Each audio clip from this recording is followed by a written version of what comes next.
Hello! అందరూ నమస్కారం. Movie of Thimmarajupalli TV. ఈ రోజు నుంచి ఆహాలో స్ట్రీమింగ్ అవుతుంది. ఇదొక ఎమోషనల్ డ్రామా మూవీ. ఈ మూవీలో డ్రామా సీన్స్ కొంచెం ఎక్కువగా ఉంటాయి. అవి చూడడం కూడా ఒక్కొక్కలాగా అనిపిస్తాయి. ఈ మూవీలో village type of comedy scenes అని పెడతారని ఎక్స్పెక్ట్ చేశాను. సో అలాంటి కామెడీ సీన్స్ అయితే ఏమీ లేవు అనమాట. ఈ మధ్య మూవీస్లో ఎక్కువగా 90 స్టైల్ కాన్సెప్ట్స్ వస్తున్నాయి తప్ప కానీ స్టోరీ మాత్రం అసలు ఏమీ ఉండదు. థీమ్ అయితే 90 స్టైల్లోనే ఉంటుంది. స్టోరీ కూడా అంత ఎఫెక్ట్గా ఉండదు. చాలా సింపుల్గా తీసుకెళ్ళిపోతారు అనమాట. ఈ మూవీ కూడా అలాంటిదే. ఇంకా ఈ మూవీ స్టోరీలోకి వెళ్తే తిమ్మరాజుపల్లి అనే ఊరు ఉంటుంది. సో 90స్లో ఆ టైంలో ఒక ఇంట్లో కూడా టీవీ ఉండదన్నమాట.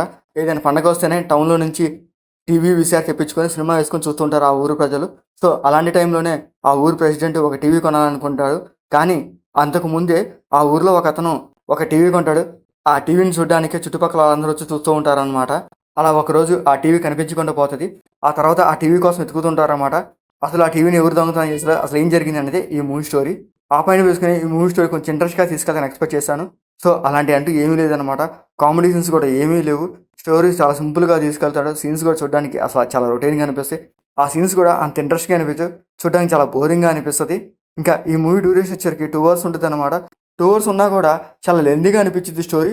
చిన్న కాన్సెప్టే కానీ కొంచెం లెందీగా సాగదీసినట్టు అనిపిస్తుంది. ఎక్కడ ఆ విలేజ్ కామెడీ కానీ ఆ విలేజ్లో ఉన్న ఎమోషన్స్ కానీ ఎక్కడా చూపించారనమాట. సో కంప్లీట్గా ఆ టీవీ గురించే ఉంటుంది. సెకండ్ హాఫ్ అంతా టీవీ కనిపించట్లేదు అనే పాయింట్ మీదే వెళ్తాడు. సో సెకండ్ హాఫ్లో వచ్చే సీన్స్ కూడా అంత ఇంట్రెస్ట్గా అనిపించవు.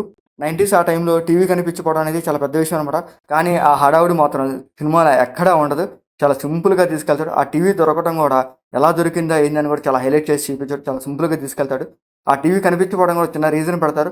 ఆ రీజన్ కూడా ఓకేలాగా అనిపిస్తుంది. ఇంకా క్లైమాక్స్ కూడా చాలా సింపుల్గానే తీసుకెళ్ళిపోతాడు. నేను ఇంకా ఏదైనా మంచి ట్విస్ట్ పెట్టి హడావుడి చేస్తాడని ఎక్స్పెక్ట్ చేశాను. సో అలాంటి ఏం లేదు. ఇంకా సింపుల్గానే ఎండ్ చేస్తాడు. ఇంకా ఈ మూవీలో ఆర్టిస్ట్ పర్ఫార్మెన్స్ కూడా చూడడానికి ఓకేలాగా అనిపిస్తుంది. ఇంకా ఈ మూవీలో మ్యూజిక్ అంటే టెక్నికల్గా పర్లేదు, బాగా ఉంటుంది. ఇంకా ఈ మూవీలో బెడ్ సీన్స్ కానీ అడల్ సీన్స్ కానీ అట్లాంటివి లేవు. మూవీ ఓవర్కైతే పర్లేదు, ఏదో ఒకసారి చూడొచ్చు. మూవీలో హైలైట్ సీన్ అంటూ ఒకటి కూడా లేదనమాట. ఏదో అలా వెళ్ళిపోతూ ఉంటుంది స్టోరీ అయితే. మీకు నచ్చితే చూడండి, లేకపోతే లివ్ ఇట్. ఆహాలో స్ట్రీమింగ్ అవుతుంది. మీకు మోడల్స్ ఇస్తే లైక్ చేయండి, షేర్ చేయండి, సబ్స్క్రైబ్ చేసుకోండి. Thank you for watching.